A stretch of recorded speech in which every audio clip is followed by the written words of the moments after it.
SHR епилацията е уникален метод за обезкосмяване, при който косменият фоликул се загрява постепенно. Благодарение на значително по-големият си накрайник се постига невероятно бърза процедура.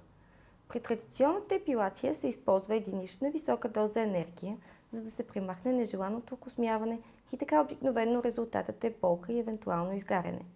Този лазер притежава патентована технология, чрез която косменият фоликул се загрява постепенно с множество нежни импулси. Процедурата предизвиква усещане, подобно на масаж с топли камъни. Безболезна е и не води до изгаряния.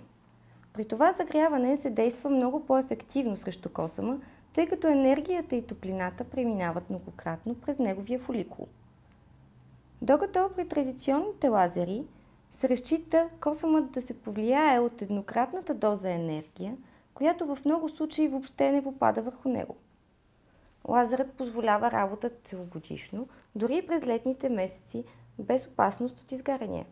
SHR епилацията е подходяща за всички типове кожа, дори и за кожа с загар. Не на последно място, резултатите с SHR епилацията са бързи. От 10 до 16 дни след първата процедура те вече са видими, а само с 2 процедури ще се радвате на гладка кожа, при това за дълго. Необходими са около 6 процедури за максимално добър и дълготраен ефект.